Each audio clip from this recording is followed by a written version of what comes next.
Makassar, UC Jakarta.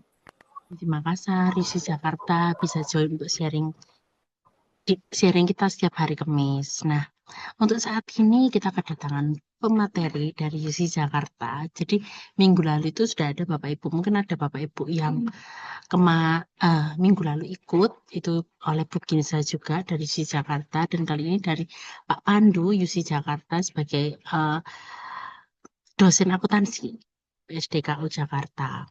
Nah, di sini Pak Pandu akan menjelaskan tentang bagaimana mengubah materi kuliah yang Bapak Ibu sudah ajarkan ke mahasiswa menjadi buku yang berkualitas dengan menggunakan Google Gemini. Jadi ini kita mulai saja ya Bapak Ibu. Terima kasih antusiasnya. Nanti Bapak Ibu yang hari ini hadir juga dapat e-sertifikat. Nanti langsung terkirim di emailnya Bapak Ibu. Oke, silakan Pak Pandu dimulai. Terima kasih. Terima kasih Kak Vika, izin ini saya coba share ya.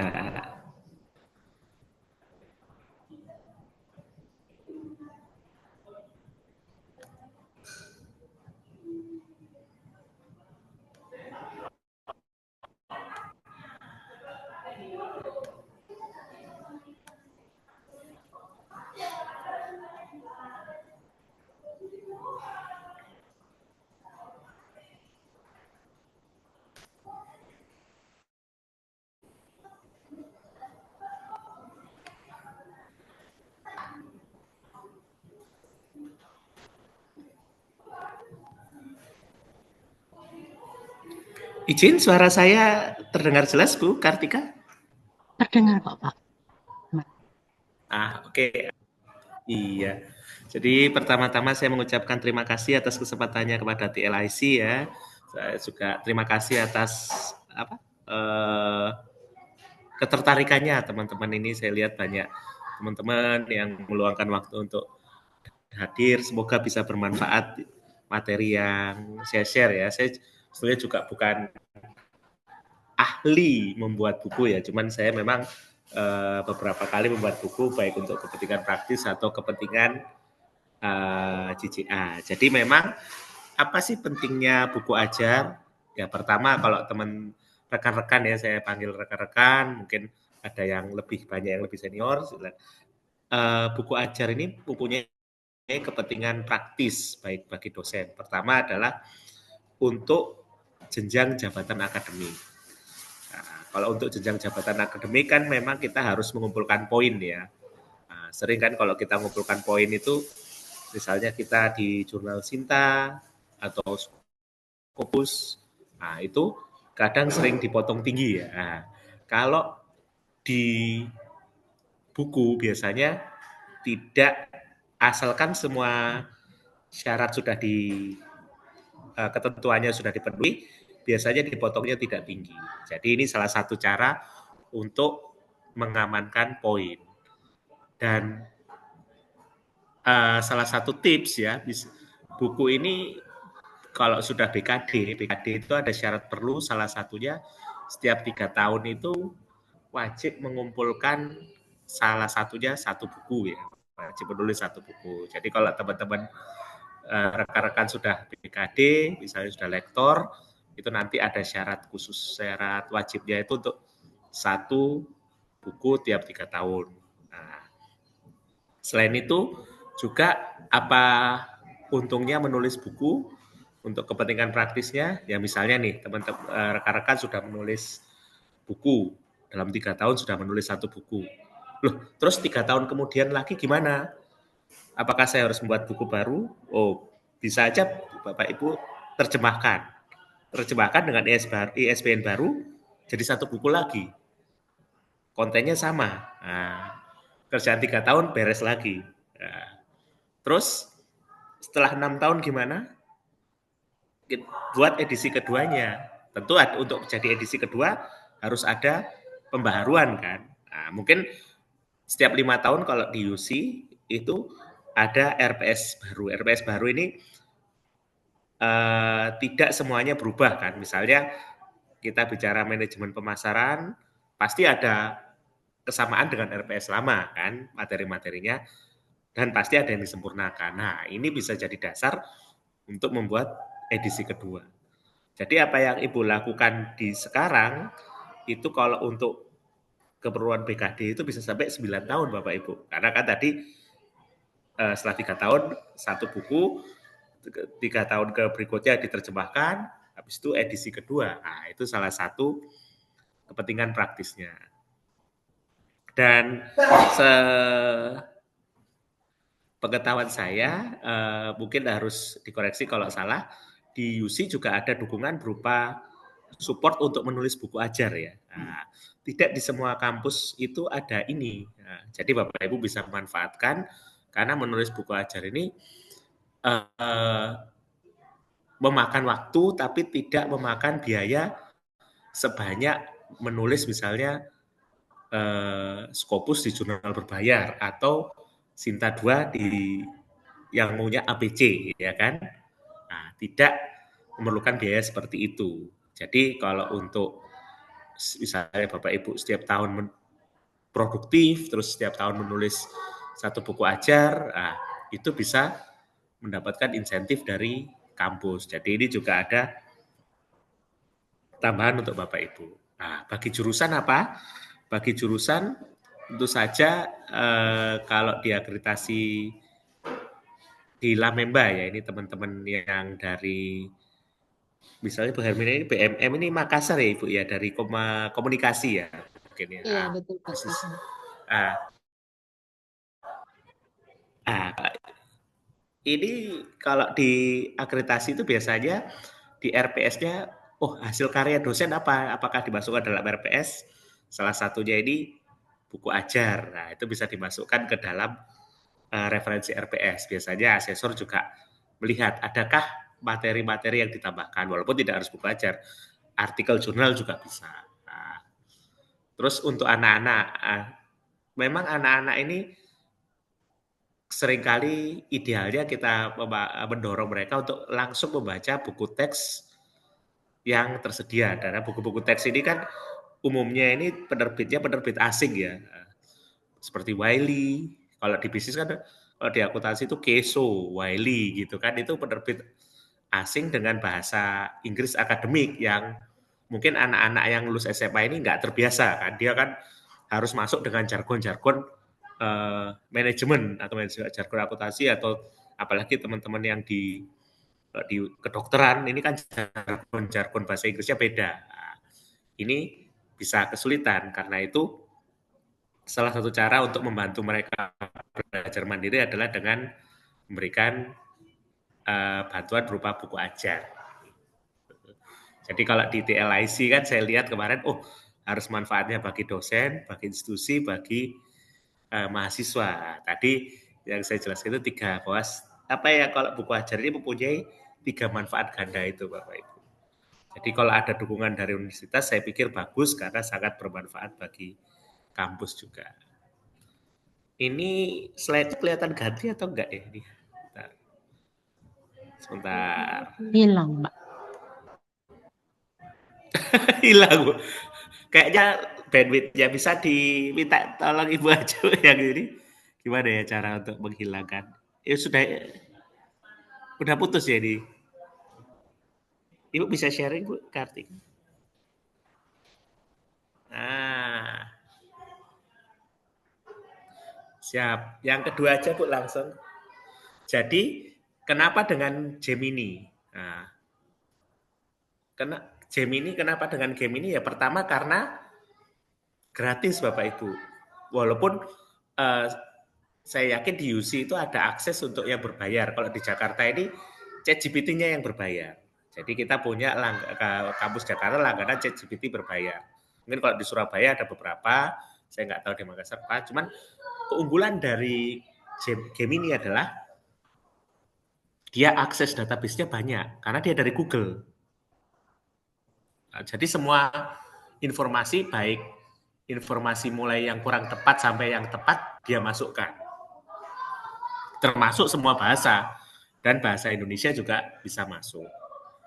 Nah, adakah alat-alat yang lebih bagus dari Gemini? Ada. Google sendiri punya yang namanya Notebook LM. Notebook LM ini sebetulnya adalah produk Google yang digunakan untuk pembelajaran. Jadi dia bisa merangkum semua materi untuk menjadi sebuah laporan. Nah, cuman itu berbayar dan lebih complicated, lebih kompleks. Kalau Gemini ini kan akrab untuk kita semua. Jadi kita mulai dengan Gemini dulu, selain akrab, gratis, tampilannya to the point. Nah, itu enaknya. Terus kenapa sih saya yakin Bapak Ibu ini kalau sudah ngajar, pengalaman ngajar pasti sebetulnya di kepalanya itu sudah ada struktur, di pemikirannya sudah ada struktur, oh kalau kita kok manajemen keuangan itu pasti bicara 3 hal ini, yaitu mulai dari pendanaan, investasi, dan dividen. Nah, itu sudah pasti ada di kepalanya. Harus yang dimulai dari mana, kalau misalnya marketing atau komunikasi, titik mana mulainya sampai titik akhir selesainya sudah ada di kepala, udah ada di pemikiran Bapak Ibu ya, hafal. Tiba-tiba Bapak Ibu ada ketemu anak di jalan terus mahasiswa tanya, pasti bisa jawab. Nah, pertanyaannya tidak mudah untuk memindahkan dari pemikiran menjadi buku. Kenapa? Kadang yang paling susah adalah memulai. Kalau udah ada kertas kosong, kita mulai dengan kata apa ya? Baru menulis satu kalimat, kok kurang menarik ya seakan-akan kalimatnya. Nah, itu namanya blank page syndrome. Terus yang kedua adalah fragmented knowledge. Jadi memang kita cenderung punya ketertarikan pada satu bidang ya. Sementara bidang misalnya kita mengajar manajemen keuangan, mungkin saya tertarik pada bagian investasinya, nggak terlalu tertarik pada bagian pendanaannya. Jadi ini membuat saya ketika mulai menulis awalnya di bagian pendanaan jadi apa ya? Jadi enggan. Nah, itu namanya fragmented knowledge karena pemikiran kita banyak tapi seakan tidak bersatu ya, fragmen. Nah, dan yang ini yang jadi kendala bagi banyak dosen yaitu banyaknya kegiatan ya, mengajar, meneliti, administrasi. Nggak bisa dipungkiri, seringkali kan di luar kelas pun masih ada kegiatan, belum lagi ada kegiatan kampus, pengabdian masyarakat kan tidak hanya datang ya, kadang kita juga mempersiapkan, membimbing anak untuk melakukan pengabdian. Nah, ini secara akumulatif menghabiskan waktu. Belum lagi kalau ada akreditasi ya, Ibu harus menyiapkan materi, harus menyiapkan data. Jadi ini penyebab-penyebab utama naskah nggak pernah selesai. Next, Bu Kartika. Nah, lalu pertanyaannya apakah kalau kita menulis dengan AI itu salah, apa ini plagiarisme atau tidak diperbolehkan? Nah, Bapak Ibu harus dibedakan, mengutip teman saya yang rajin menulis Scopus, ini harus dibedakan antara plagiarism, similarity, dengan dibantu AI ya Bapak Ibu. Ya. Apa yang bedanya? Similarity itu artinya kemiripan karya Ibu dengan Bapak Ibu dengan pemikiran orang lain. Semakin tinggi similarity itu berarti pemikiran Ibu, Bapak Ibu makin mirip dengan pemikiran orang lain. Nah, ya nggak apa-apa kalau disebutkan referensinya, oh ini adalah pemikiran dari hasil itu. Kalau AI dibuat oleh AI, itu mungkin bisa jadi pemikiran Bapak Ibu lah sendiri yang dibantu merumuskan oleh AI. Nah, kalau sampai saat ini memang masih ada perdebatan. Pertama karena alat deteksi ini tidak selalu akurat, bukan tidak akurat ya, tidak selalu akurat. Nah, lalu ada teori-teori seperti teori sandwich ya. Kalau teman-teman di dunia kreatif itu ada teori sandwich. Sebuah karya kreatif ini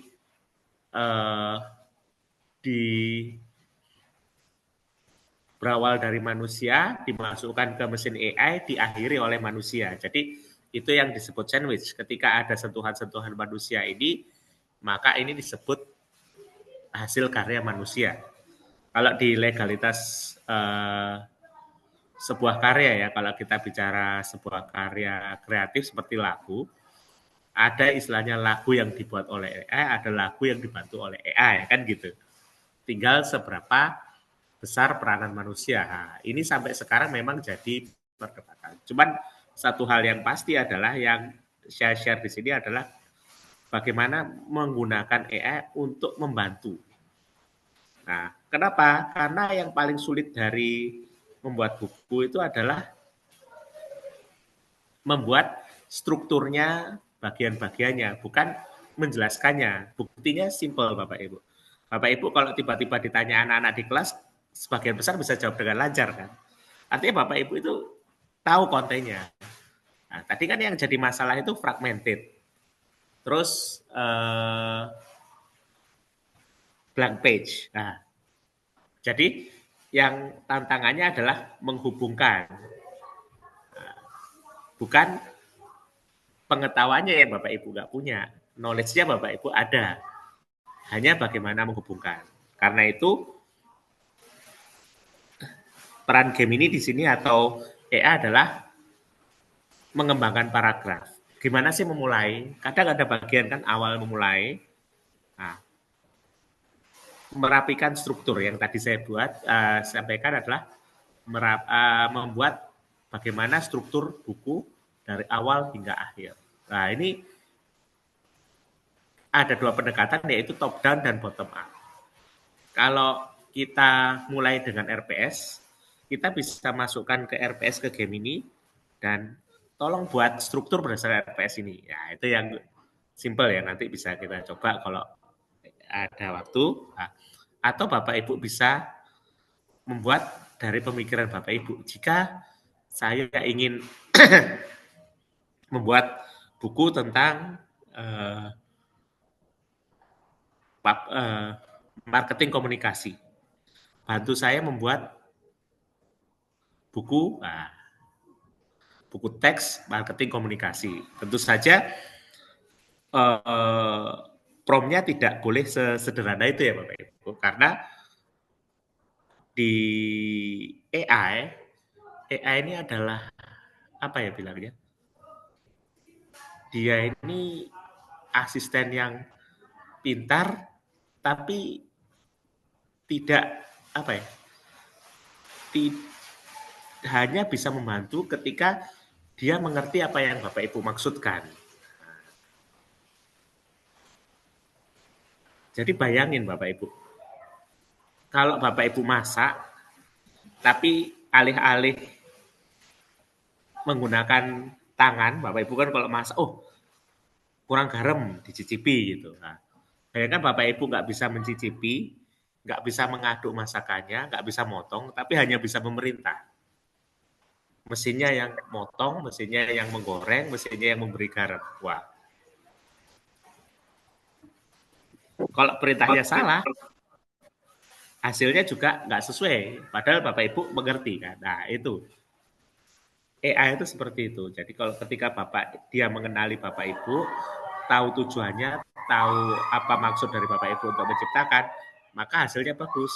Kalau tidak, ya hasilnya akan kurang sesuai harapan Bapak Ibu.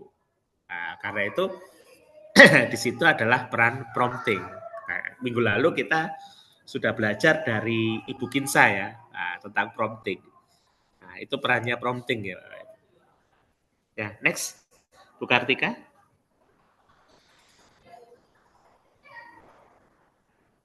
Nah, mungkin ini semua sudah tahu ya, Bapak Ibu.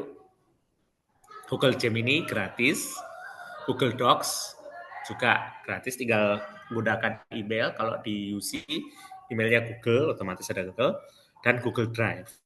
Nah, Google Drive ini bisa untuk RPS, Bapak Ibu kalau ada referensi. Jadi memang Gemini untuk beberapa hal bisa untuk multi referensi.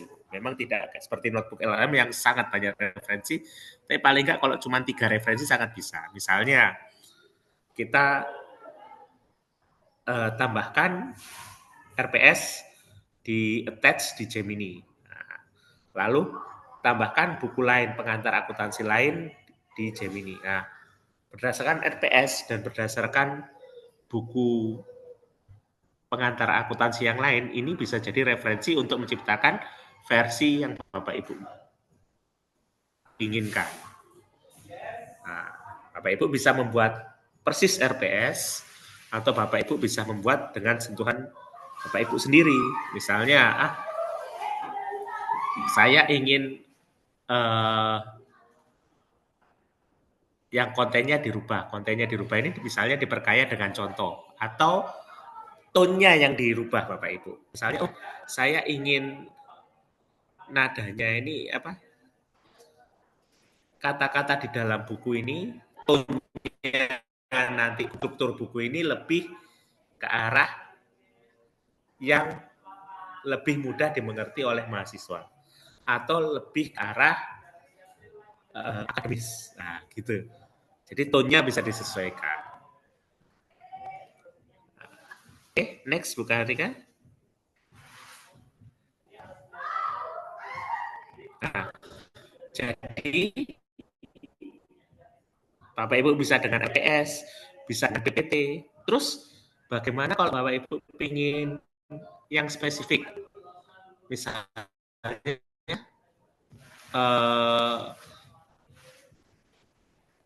kalau di keuangan nih, ada namanya investasi. Tapi saya ingin nggak pengantar investasi, saya hanya ingin membuat investasi saham. Jadi nggak ingin bicara semuanya, tapi khusus investasi saham. Bagaimana? Kita bisa dengan top down atau bottom top down. Bapak Ibu bisa gunakan RPS yang ada, dari situ dikembangkan, atau Bapak Ibu bisa menulis sendiri. Coba bantu saya untuk membuat buku berdasarkan buku investasi saham yang tersedia.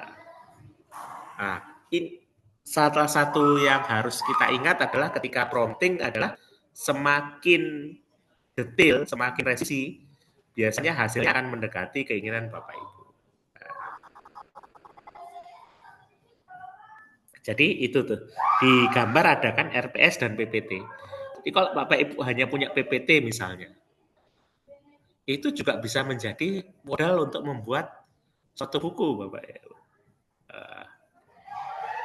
Nah, ini yang saya pelajari dari teman-teman di penerbitan. Kalau di dunia penerbitan ini ada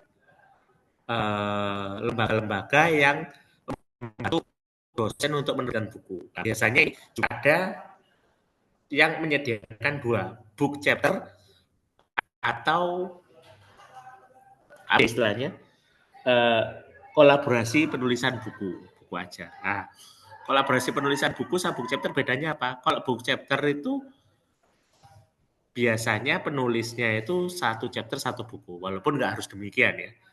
1 chapter 1 buku. Jadi poinnya akan dibagi sesuai dengan jumlah book chapternya Bapak Ibu. Jadi itu biasanya sangat kecil chapter poinnya.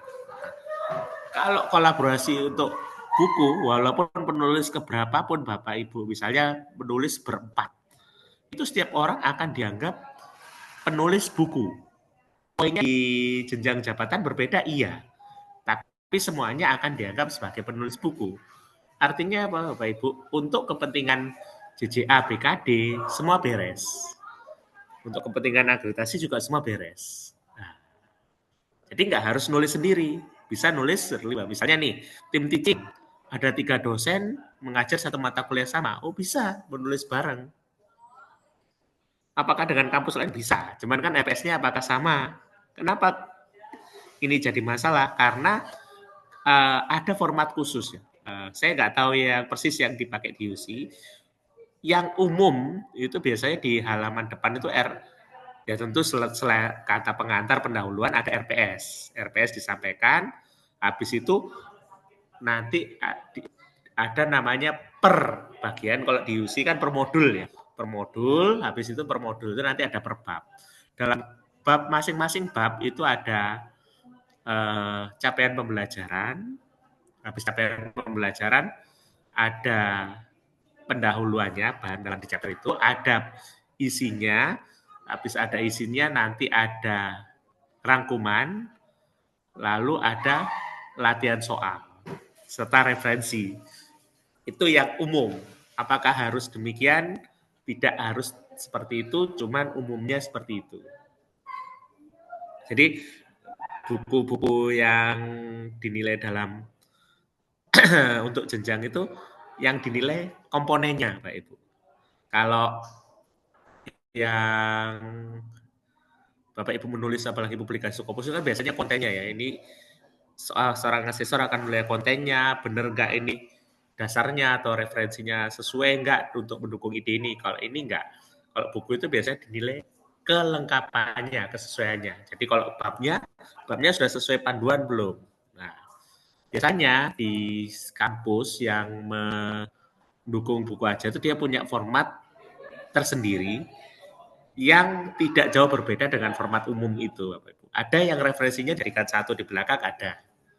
Ada yang referensinya dimasukkan ke bab juga ada yang latihan soalnya dijadikan satu di belakang juga ada, seperti itu. Tapi biasanya semua komponen itu ada di sebuah buku ajar. Jadi Bapak Ibu, kalau di dikti sendiri kita itu ada secara umum ada buku teks atau buku ajar, ada referensi dan monograf. Referensi ini seperti namanya adalah buku-buku yang digunakan untuk memperkaya bahan ajar ya Bapak Ibu. Referensi ini bisa bukan bisa, harusnya dari beberapa penelitian Bapak Ibu. Sementara monograf itu pada umumnya itu dari satu penelitian yang diperkaya. Diperkaya ini artinya adalah penelitian yang detail ya basically Bapak Ibu. Jadi kalau karena itu Bapak Ibu mungkin lihat teman-teman di beberapa kampus itu ada yang bahkan kerjasama dengan penerbit untuk merubah skripsi jadi buku. Itu monograf itu Bapak Ibu. Jadi misalnya skripsi Bapak Ibu membimbing skripsi mahasiswa, ada penerbit-penerbit yang bantu mengubah skripsi itu menjadi buku. Itu istilahnya monograf karena satu penelitian ya Bapak Ibu ya, satu topik penelitian. Kalau referensi itu multi penelitian, jadi kita bahasnya biasanya lebih lebar ya. Kalau referensi, sementara buku teks adalah sesuai dengan suatu subjek yang diajar. Itu kurang lebih pembedaannya gitu. Poinnya berbeda, iya berbeda Bapak Ibu poinnya.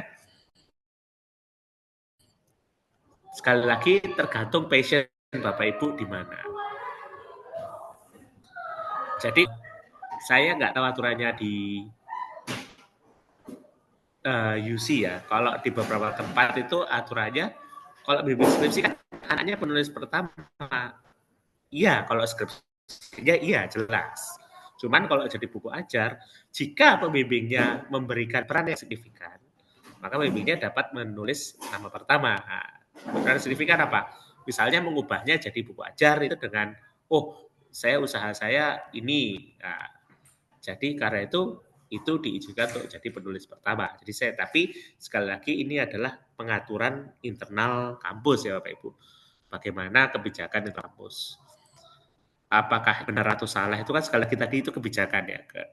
Pasti setiap kampus punya pandangan kenapa mengizinkan atau tidak mengizinkan gitu. Jadi untuk Bapak Ibu sendiri silahkan tanya ke LPM. Kalau nggak salah Makassar Bu Yuyun ya. Makassar itu silakan ditanya bagaimana kalau misalnya saya konversi dari skripsi menjadi monograf. Nah, itu apakah ketuanya jika pembimbing dijadikan penulis pertama boleh jika atau tidak boleh jika. Nah, itu silahkan ditanya. Itu bisa jadi syarat? Iya, itu sudah cukup untuk memenuhi syarat wajib BKD ya. Kan setiap BKD itu ada satu kali publikasi, syarat yang harus diisi setiap semester sama syarat yang harus penuhi 3 tahun ya. Nah, itu sudah cukup Bapak Ibu satu. Dan umumnya dosen ini punya banyak bimbingan tapi tidak sempat untuk menjadikan jurnal, apalagi menjadikan buku kan. Nah, padahal saya sudah ada hasil penelitiannya, sudah layak untuk disebut monograf kalau dikonversi. Siap. Next. Oh, ini tadi sudah ada contohnya ya. Ini salah satu contoh untuk promptingnya. Siap. Next, Bu Kartika. Oh, sebelumnya Bapak Ibu ada pertanyaan sebelum kita melangkah lebih lanjut? Bisa coba praktek pakai itu ya Pak, Menginspirasikan promnya untuk yang tadi deh. mulai buat buku ajar atau Pak Pandu, mungkin Bapak Ibu bisa ya diajak Pak Ibu. praktek untuk Jadi yang ya gimana? ini kayaknya juga sinyalnya Ada putus-putus pertanyaan? deh Pak. Mungkin Bapak Ibu bisa nyoba yang dengan Oh, sinyalnya promnya putus. ini. Suara saya bisa, Bu. Suaranya Pak Pandu putus-putus sih Pak. Oke, Jelas saya, Bu. ini masih agak putus-putus sih. Di Bapak Ibu apakah suaranya Pak Pandu putus-putus atau lancar? Halo? Suaranya jelas sih, Putus-putus Bu. Bu, Di saya putus-putus. lancar Iya, sih. oke. Mungkin bisa coba yang promnya ini sih Pak. Itu Iya. mungkin hasilnya seperti apa gitu. Jadi Bapak Ibu bisa Kita akan lanjut praktek. slide-nya.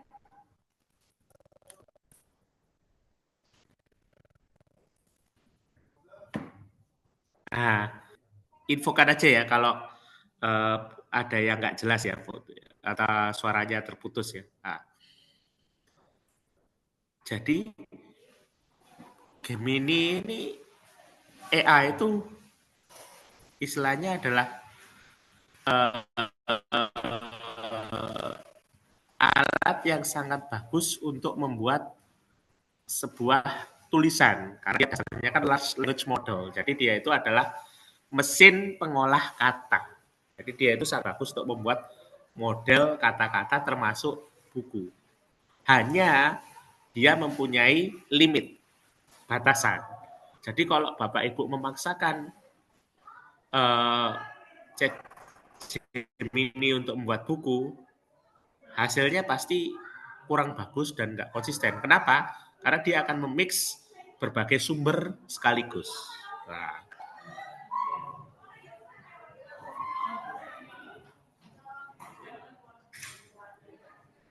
bagaimana saya tahu itu? Ya karena teman saya ada yang sudah mencoba membuat sebuah buku benar-benar dengan prompting dari di Gemini. Hasilnya, ya kalau orang yang mengerti kontennya pasti akan merasa nggak nyambung. Bukan nggak benar ya, tapi nggak nyambung Bapak Ibu. Kontennya benar, tapi nggak nyambung. Misalnya nih,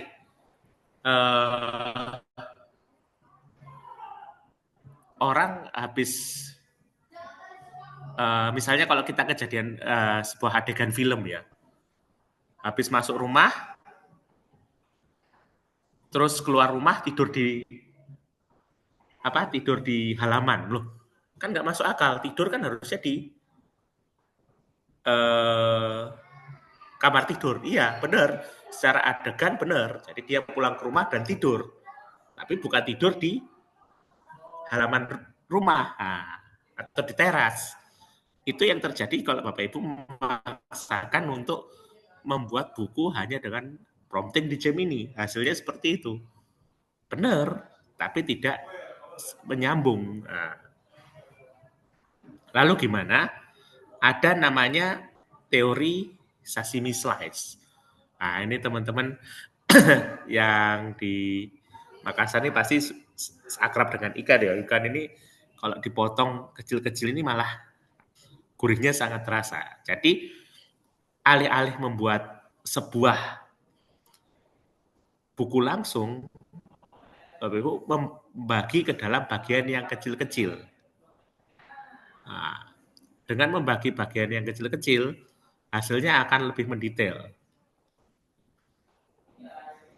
Nah, yang jadi tantangan, yang untungnya sampai sekarang belum bisa diatasi adalah untuk menjahitnya Bapak Ibu. Jadi meskipun Bapak Ibu misalnya, oh udahlah, udah saya breakdown cukup kecil, saya buat prompting, saya jahit.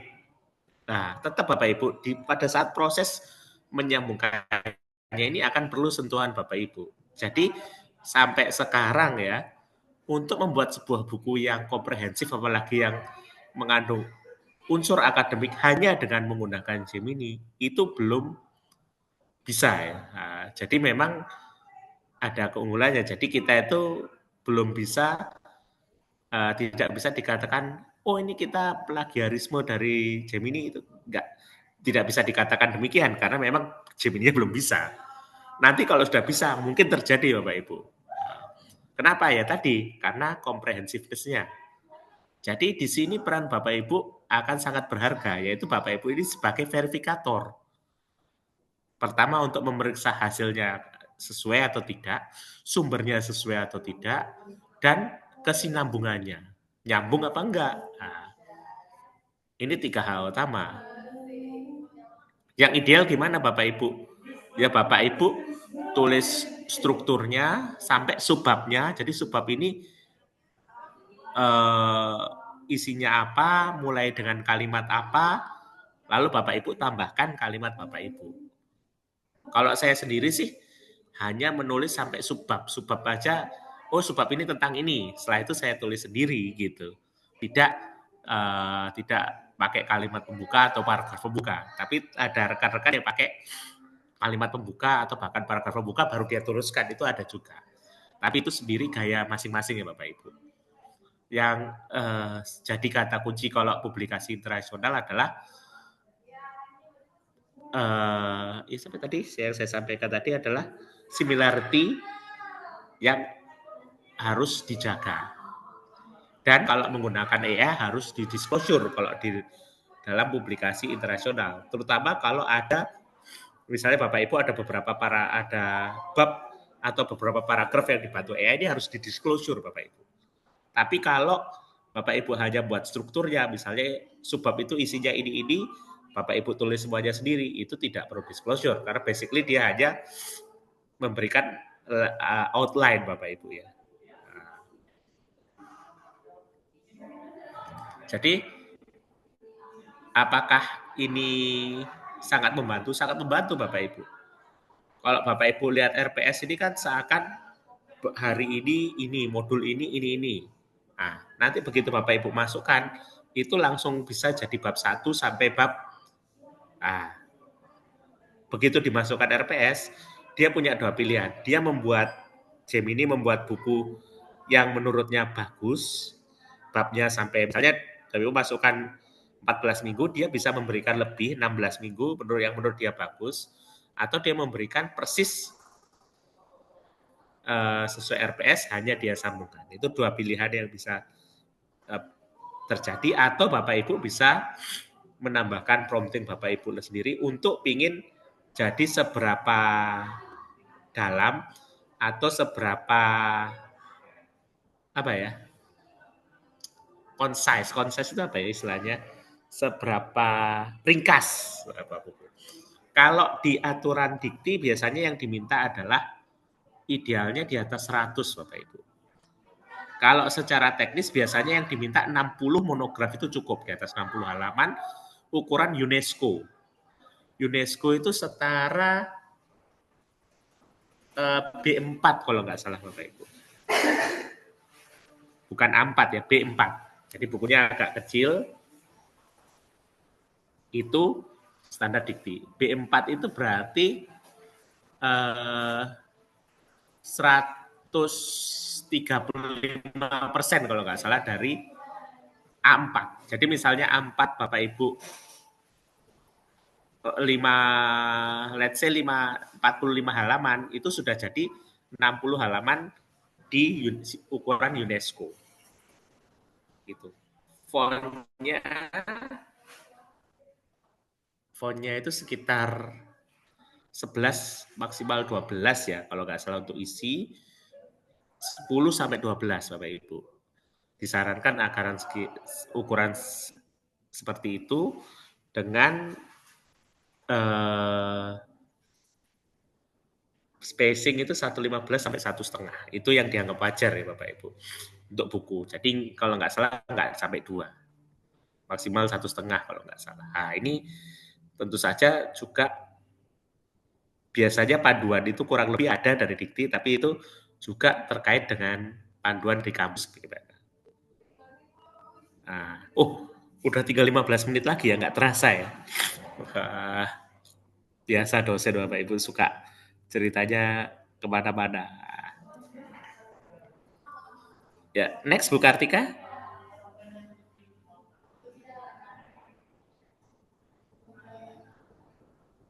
Nah, ini sudah, next. Nah, ini tadi yang kita prompting ya, konsistensi. Nah, mungkin kita bisa saya lihatkan sedikit ya ini.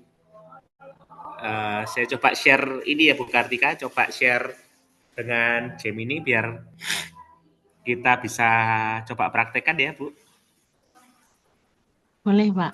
Silakan, Pak. Mungkin Bapak Ibu juga bisa coba ya Bapak Ibu praktek langsung dan nanti apa bisa mau ada yang ditunjukin di setelah Pak Pandu kasih contohnya Bapak Ibu bisa coba nanti Bapak Ibu boleh angkat tangan boleh coba.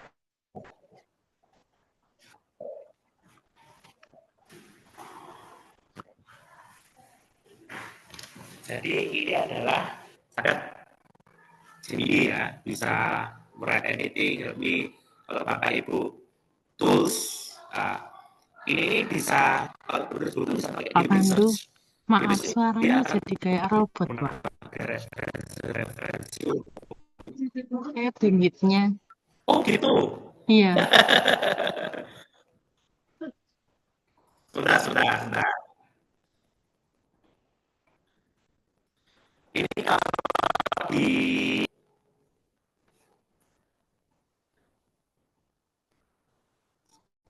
sebentar.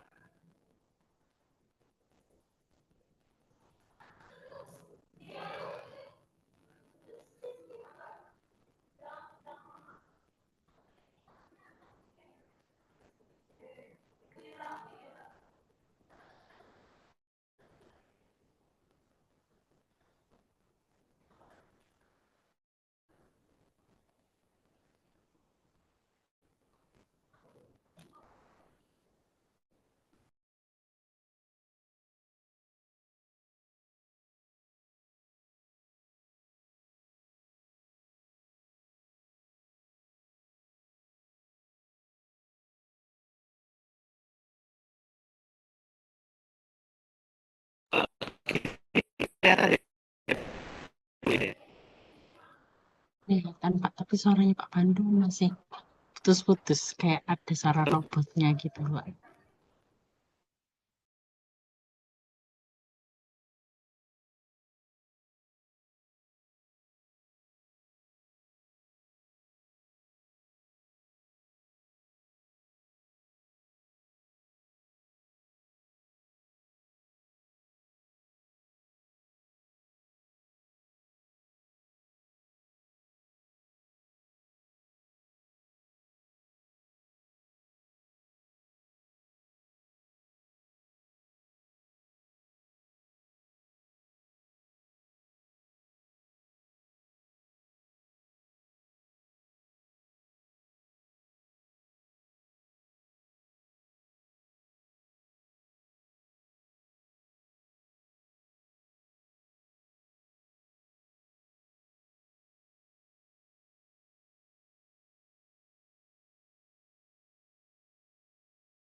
Oke Bapak Ibu sepertinya Pak Pandunya ini Pak Pandunya sudah siap. Oke sampai sini Bapak Ibu adakah pertanyaan?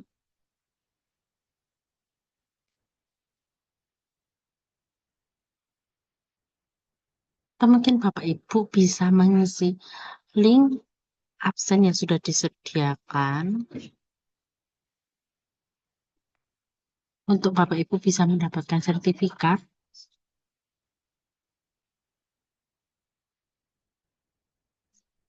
sambil ya sambil dibantu oleh Bu Indah sedang menghubungi Pak Pandu. Bapak Ibu bisa mengisi link absen untuk materi hari ini dan kami juga menawarkan Bapak Ibu menjadi pemateri di sharing AI setiap seminggu hanya sekali saja Bapak Ibu. Jadi nanti akan mendapatkan sertifikat, dapat mendapatkan voucher dari kita yang Bapak Ibu sudah mengisi materi. Banyak sih Bapak Ibu benefitnya. Bapak Ibu juga bisa sharing selama ini tuh Bapak Ibu itu menggunakan AI apa. Misal nggak harus kayak, saya nggak harus yang kayak misalnya terlalu berat gitu Bapak Ibu. Misal Bapak Ibu, cara menilai pakai AI, saya menggunakan tools ini. Lalu, Bu, saya bisa membuat soal pakai AI ini. Itu boleh di-sharingkan. Jadi nanti bisa menghubungi saya ataupun Bu Indah. Gitu misalnya, Bu, saya mau sharing AI. Nanti kami aturkan jadwal, kita bisa atur jadwal bersama gitu. Karena setiap seminggu sekali biasanya di hari Kamis jam 1 sampai jam 2. Itu Indah, apakah Pak Pandu bisa terhubung?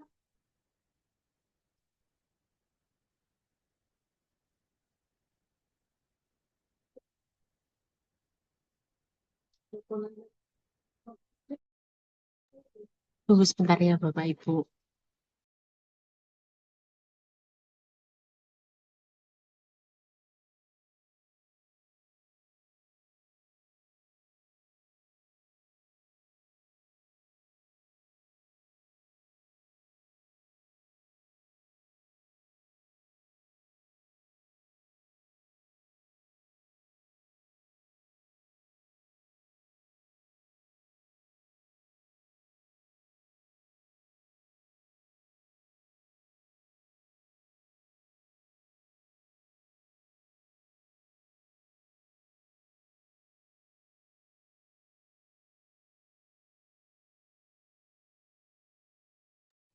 Di sidangan Pak Pandu.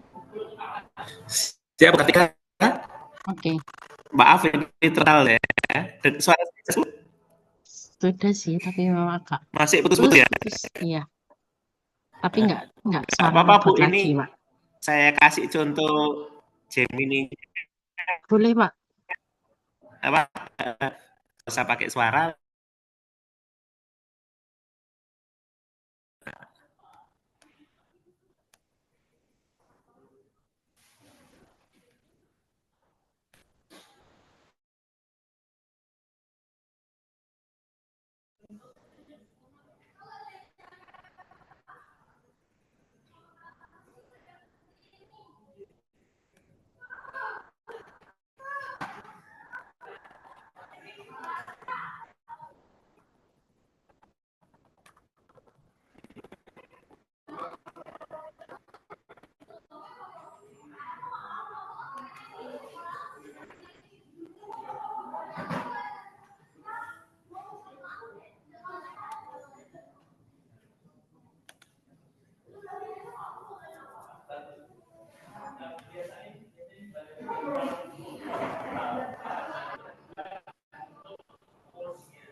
Oke, sudah muncul Pak Pandu.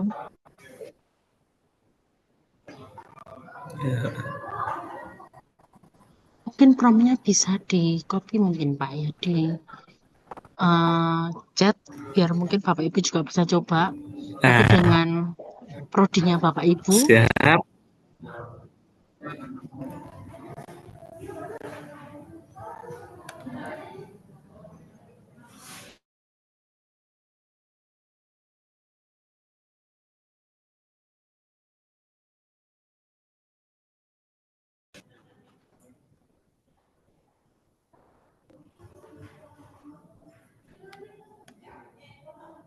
Nah, semoga masih kelihatan ya layarnya ya.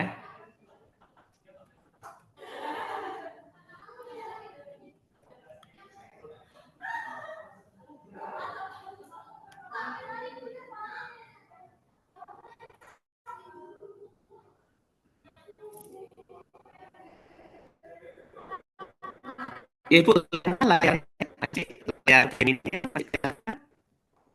Bu, Gimana Pak? Mungkin bisa diulang. masih kelihatan layar Oh, Gemini-nya, Bu? layarnya masih. Ini udah lancar juga Masih suaranya Pak kelihatan Pandu. layar. Oh ya, kelihatan Masih layar Pak. Gemini-nya kan ya ini. Ya, Nah, ya. ini adalah prompt-nya tadi. Ini siapa saya, apa keinginan saya, ditujukan untuk siapa, sehingga tone-nya dan referensinya. Ini tadi RPS pengantar akuntansinya dari UC. Nah, hasilnya ini. Nah, jadi ini ada bab, ada topik, ada. Nah, lalu bagaimana? Misalnya Bapak Ibu ingin mendalami salah satu topik. Nah,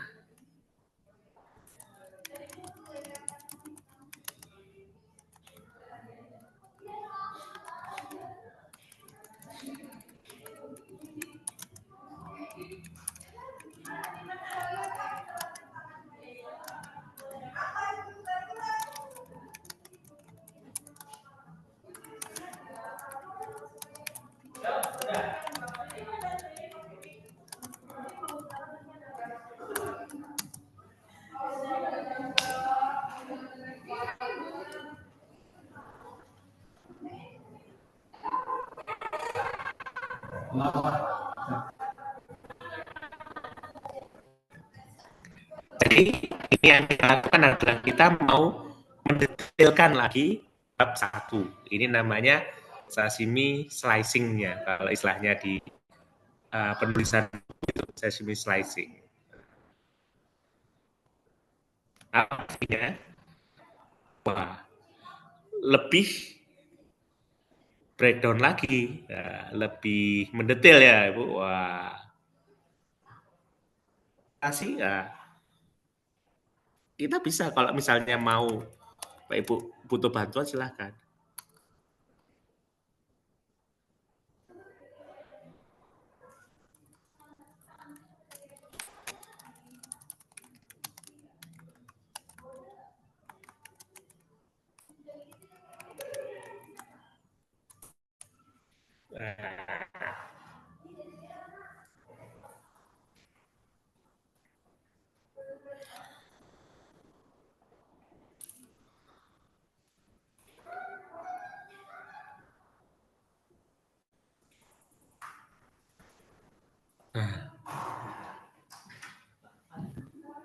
Jadi ini sudah jadi satu subbab ya Bapak Ibu.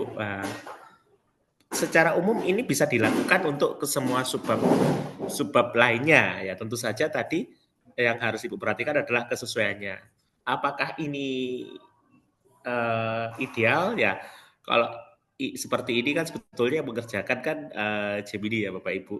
Nah, kalau yang umumnya biasanya adalah sampai langkah sebelum ini, yaitu yang sampai sub-substruktur itu. Biasanya kalau misalnya, tentu saja kan ada bagian-bagian di mana kita kesulitan untuk menyampaikan atau kesulitan dalam suatu topik, biasanya yang disarankan adalah memparaphrase, ya Bapak Ibu. Jangan ditulis seperti ini langsung, terutama karena kepentingannya adalah untuk akademik. Beda kalau kepentingannya untuk naskah populer atau misalnya Bapak Ibu ini untuk buku keuangan populer atau buku marketing populer. Nah, itu beda. Karena ini ditujukan untuk didikti atau dengan JJA, maka peraturan yang perlu kita itu adalah peraturan yang terkait itu. Apakah itu salah? Enggak, itu karena kita mengikuti, karena tujuan kita adalah untuk jenjang. Kalau tujuan kita untuk buku populer, ya kita harus mengikuti aturan penerbitnya. Ya, sudah. Yang penting menarik, ya Bapak Ibu bebas berkreasi untuk membuat ini menarik dengan cara bantuan itu bebas. Tergantung tujuannya. Kalau tujuannya untuk CCA ya Bapak Ibu, kalaupun seperti ini harus di paraphrase, jangan di copy paste begitu saja.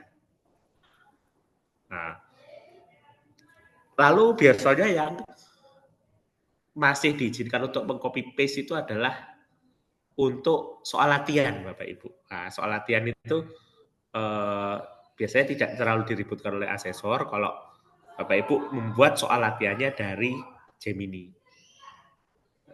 Kalau kontennya iya, yang sering dipermasalahkan kontennya bukan soal latihannya sih. Jadi misalnya di akhir bab ada soal latihan, ya itu silahkan Bapak Ibu kalau buat Gemini. Tapi sekali lagi tergantung nasihat asesor ya. Biasanya di internal kampus ada asesor, oh yang punya kebijakan, oh soal latihan harus boleh dibantu asalkan jika ada referensi dari soal yang sudah sebelumnya. Nah, itu nanti ada kebijakan khusus. Itu saja sih, Bu Kartika.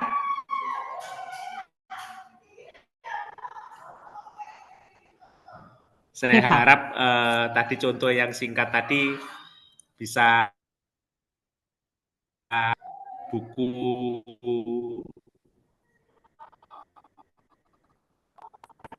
ya, sinyalnya masih patah-patah, Iya, masih sih, Pak. sudah jelas.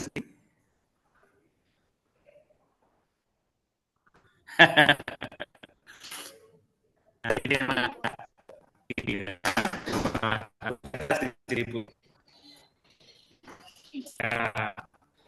itu saja sih Oh, materinya. Terima oh kasih yang sama masih. sudah meluangkan waktu.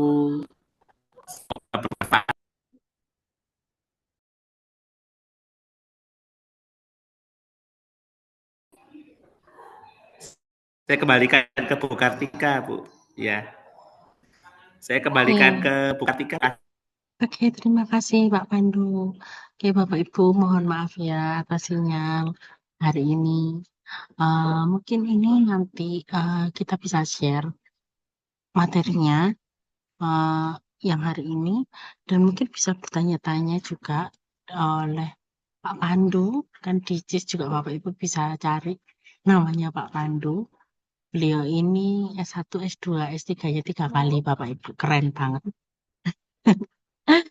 Jadi dan ini cukup menarik ya sebenarnya Pak, cuma hanya karena masalah sinyal saja sih.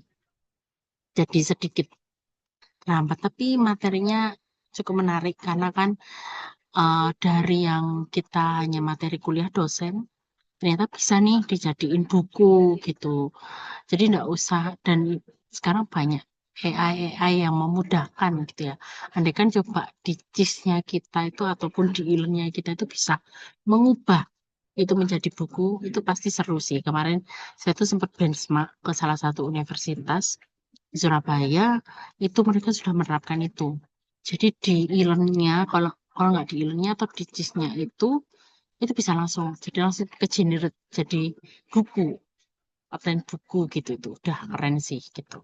Nah, oke, Sa- cukup hari ini ya Bapak Ibu, sudah jam 2 lebih 10 pas gitu kita 1 jam karena tadi mulai jam 1 lebih 10.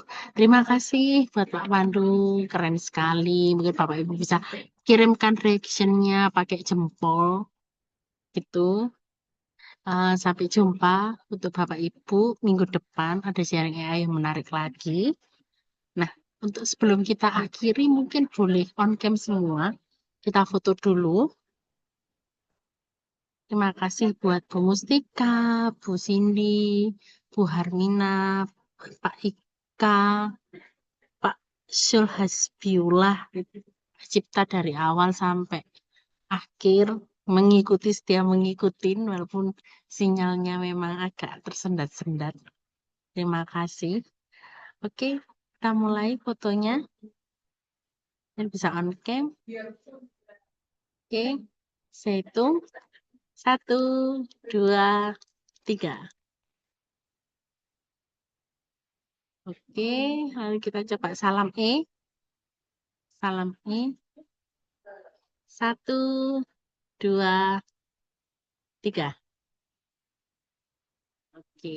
Terima kasih Bapak Ibu. Sampai jumpa di sharing AI selanjutnya. Mungkin nanti saya bisa Terima salah kasih satu Pak nge-chat. Pandu, makasih Bu Ya, Kartika. Terima kasih Pak Pandu, mari. terima kasih. Sampai jumpa Bapak Ibu. Terima kasih Bu Kartika.